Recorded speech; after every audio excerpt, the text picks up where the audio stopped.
Well, here we are at the end of another year with Karl Brauer from Kelley.com. Incredible. 2014 went like really, really fast. Oh my gosh, yeah, it just flew by. A lot of product activity to keep us both busy. Yeah.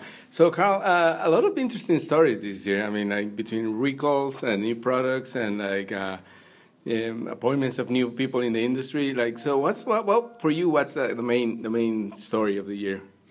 Well, I think in the industry, for people who work in the industry and know and care about all this stuff, the recalls were the biggest story. There were more this year than ever in the history of the automotive industry.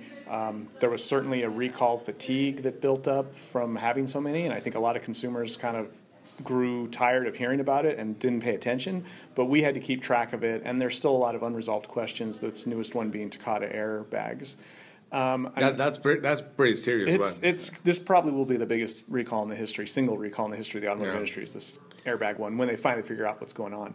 What's interesting, though, of course, is the recalls tied into the other big news for the year, which was the changeover of some big positions at major automakers. Yeah. We saw Alan Mulally leave Ford and Mark Fields come in, and then we saw Ackerson leave General Motors and Mary Barra come in. And, of course, she came in almost immediately to a recall situation that she had to deal with in terms of the GM ignition switch, which I think she handled very well, by the way. And I really do feel like General Motors' executive team seems the most capable and most aligned I've ever seen, and I really expect very good things from the company. They reacted pretty good, and I mean, like nowadays, I think, like, there's no place to hide with internet, social media, all that. It's not the old days, like you hide the story for a few days or anything. Like today, you have to react quickly and good. Yeah, we've been tracking a lot of the behavior and kind of the sentiment from our users at KBB, and we've come up with a lot of data that essentially confirms that consumers want car companies, as you'd expect, to be forthright, proactive. If it looks like they're dragging their feet or hiding things, it's much worse. So as is mostly, you know, as is often the case in these situations, you're much better just coming clean and admitting and owing up and then fixing it than trying to deny and hide and run from any responsibility. Yeah, like closing like with General Motors, Cadillac made a move, like leaving Detroit to New York. Yeah. What do you think about that? You know, I think Cadillac has some of the best product they've ever had. I'm actually frustrated with how poorly the CTS and ATS are selling, because I think the cars are far better than the market has acknowledged with their sales numbers. But I think Johan is going to try to fix that. I think there's a real marketing message that needs to be delivered. I think they need to impact and raise awareness with a whole new group of buyers. I'm not sure what moving to New York has to do with that. I don't really think that helps much. Some people have some theories about the naming of Johan. Well, some people are convinced that Johan hates Detroit, and no matter where he starts working, if it's in Detroit. And by the way, we're talking about Johan. I always forget his Donation. Yeah, it's kind of like he's got a long history in the industry. He was at Audi for years, and then he was at Infinity for a while, and he moved their headquarters and changed all their names. Now he's moving to Cadillac, and he's gone to Cadillac, and he's moved their headquarters and changed all their names. And I haven't been super thrilled with either of those changes he's made. I'm not too thrilled with his naming. But companies keep hiring him. I know, and yet he keeps getting picked up. So I hope he does for Cadillac what Cadillac deserves, because the company's really making fabulous product, and more people should be buying them. Yeah, and talking about fabulous products, I think the three from Detroit, I mean, like everybody's doing like incredibly well. I mean, like Chrysler is amazing. Well, that's the other big story for the year, of course, is the sales numbers. Yeah. I mean, we hit another 17 million sales rate in November, and we're going to hit close to 17 million for the year, upper 16s. And it's amazing, and I think there's pent-up demand from years of people not buying during the recession. So I think like 11 years old is like the average age of the car? Yeah, the average car is 11 years old out there, and that's crazy. It used to be 5, 6, maybe 7 at the most. So we're close to double what the average span used to be of the on-road fleet. So you know a lot of people are driving worn-out cars and looking for their next vehicle, and any excuse they can come up with, like great financing, or they finally have a good job they can depend on, they're out there buying a vehicle. But you know, that average number is still pretty high. So it's not like, you know, there's a lot of water that's built up behind this dam, and it really hasn't even been relieved yet, even with the sales we've had over the last 12 months. Yeah, incredible. So let's talk about like specific models that caught your attention in 2014 or 15, because now the years like blend together. Of course, yeah. We're right on the year cusp. 16 almost. I think obviously the big news for the year, the biggest news, is got to be the Ford F-150 because it's the biggest seller. It's the single best-selling vehicle for and 36 truck. years. Yeah, for over 35 years, it's been the best-selling vehicle in this country and globally. So it's a huge deal for them to remake that vehicle and do it all in aluminum. First full-size truck to be made out of aluminum. Normally we think of that as a sports car material.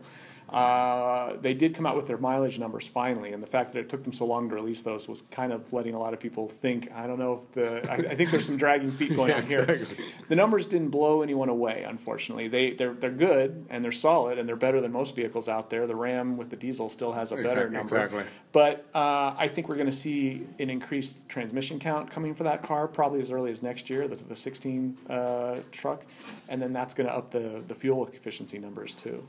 And eventually, all these vehicles are going to feature all this technology. We're going to have lightweight trucks from every car company. We're going to have diesel from every car company, and we're going to have multiple transmission gears from every car company. So it's kind of interesting to see which technology each manufacturer adopts first. Yeah.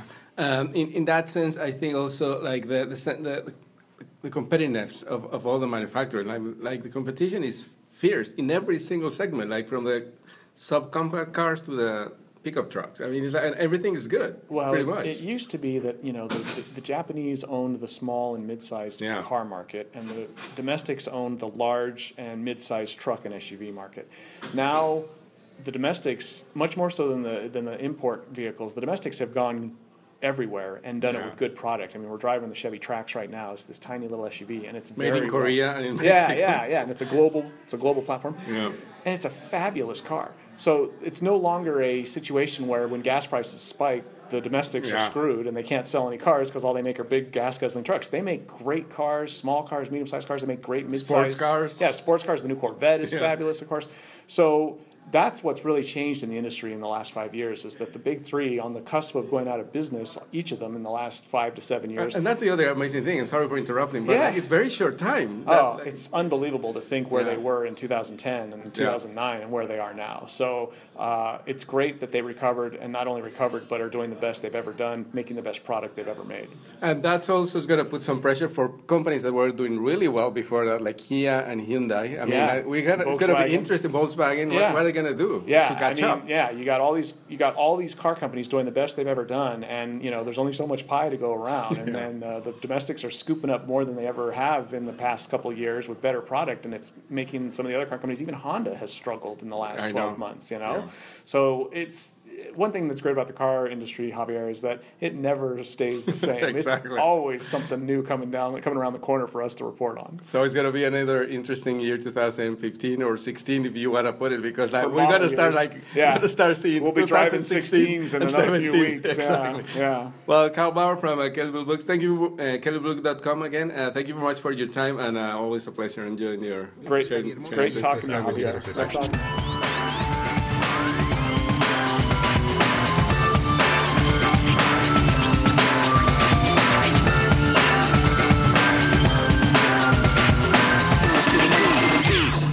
Este programa fue una producción de National Latino Broadcasting.